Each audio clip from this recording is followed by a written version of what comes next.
Orchid and South American rattlesnake have failed again. But I still have high hopes for the animal-plant crossbreeds. I can only find the correct dose of them. Those plants will be able to fight back like animals. I will have given Flora a chance against the thoughtless ravages of a man. Personal note.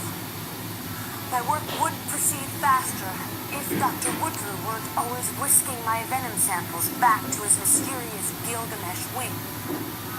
Why won't he let me into his lab? He is doing it.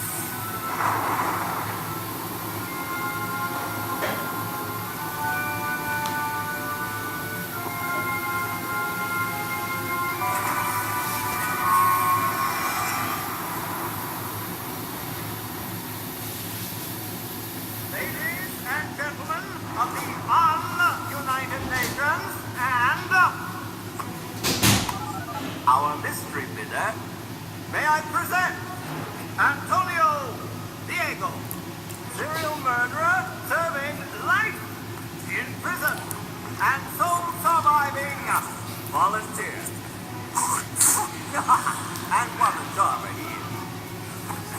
By merely drilling 3 concentric holes directly into Antonio's cranial cavity, I have created viaducts into the most primitive part of his brain, the limbic system. And now I add my super soldier serum, codenamed Venom, to which I add my very own recipe of steroids and toxins. Look at this. Time to scream.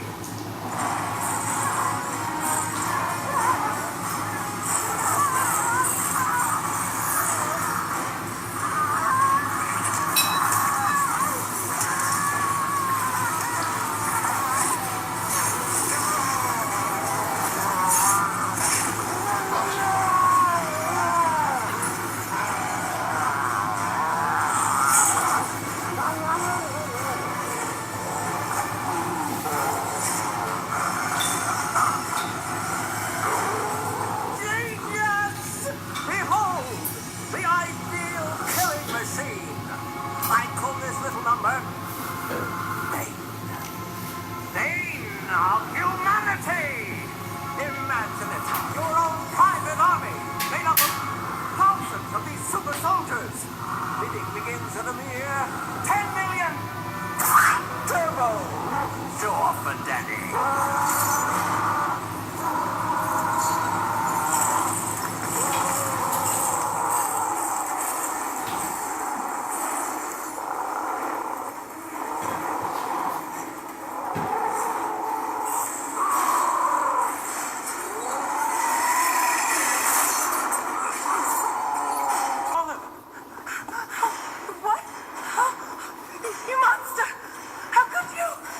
Original sponsor had no stomach for military applications. He cut the funding for our work. Our work? Oh, without your research, I could never have come this far. Join me, the 2 of us, twined side by side. Join you?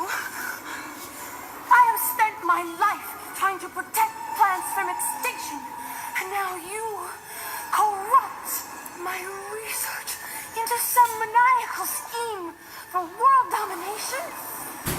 I get through, you won't be able to get a job teaching high school chemistry. Do you hear me? You psycho! Well, I can respect your opinion. Sadly, I'm not good at rejection. I'm afraid you'll have to die.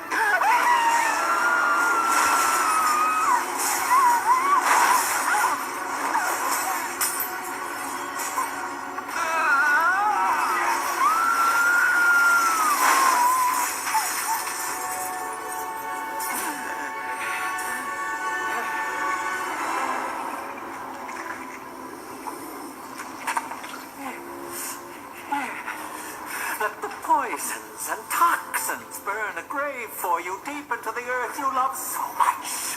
Bye-bye, dear. Fellow maniacs, bidding begins.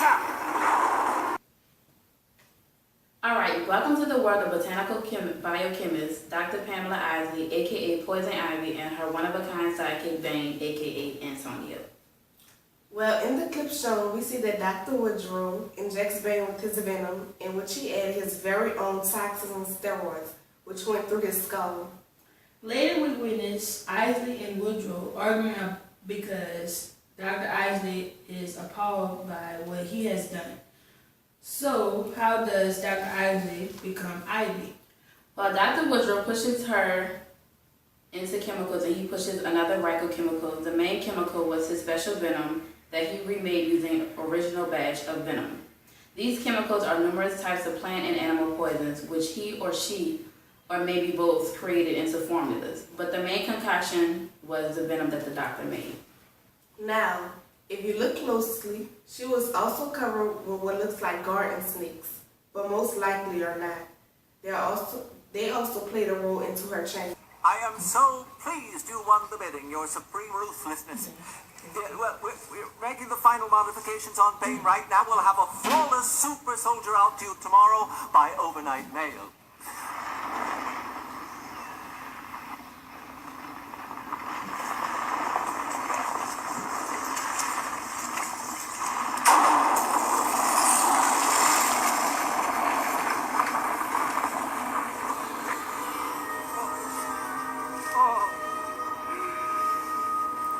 Dr. Isley? Pamela? You look great. Especially for a dead woman. Hello, Jason. I think I've had a change of heart. Oh, quite. Literally.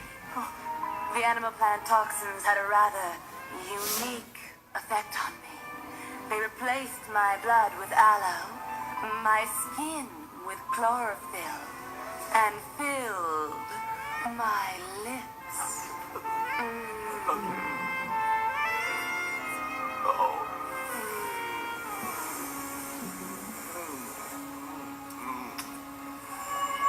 With venom. Oh, and Jason, one other thing. I probably should have mentioned this earlier. I'm poison.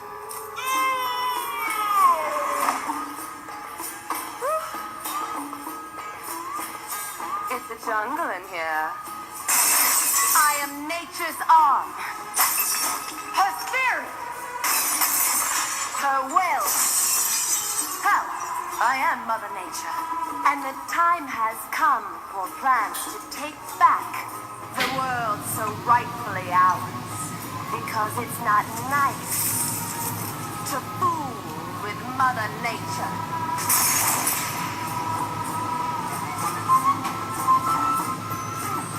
Wayne Enterprises. So the venom is a super strength enhancing steroid and was also made from toxic plant and animal poisons. Which is how he created Bane. Now to say this is a super enhancing steroid, Ivy doesn't really get the full effect that Bane received. Hence why she uses Bane to do most of her dirty work.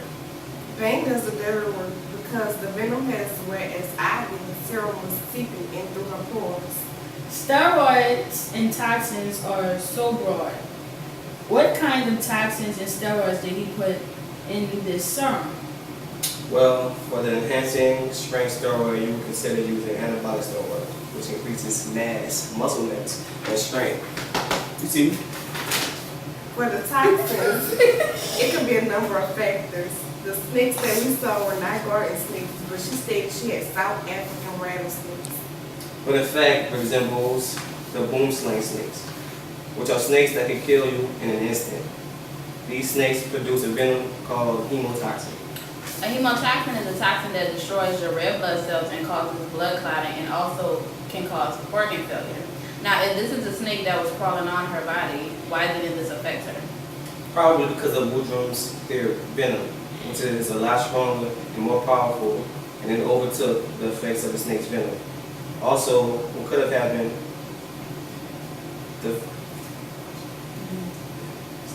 Then in these formulas could have been toxins from certain types of frogs, spiders, other toxic animals. We also have different types of chemical toxins such as biological, synthesized, and secrete in certain types of plants. These are the types of chemicals that could have been in this concoction that Woodrow made. Ivy had an overdose of these animal and plant toxins that are now in her blood. And this makes her touch deadly, but it also allows her to boost her immunity to all poisons, viruses, bacteria, and fungi. the chemicals replaced her blood with halo. Her skin with chlorophyll, which is the molecule that absorbs sunlight and uses its energy to synthesize carbohydrates from CO2 and water. This process is known as photosynthesis and is the basis for sustaining the life processes of all plants, because you know she is a plant now. Ivy's body produces pheromones, which is a chemical substance that an animal or insect produces to attract other animals or insects to mate. For Ivy, her pheromones make humans vulnerable to mind control harm. Her kisses also fatal from these toxins, and they filled with the venom. Now we have all there is to know about poison ivy. Thanks for watching and listening. And that's a wrap for Project 3. Don't We touch out. poison ivy.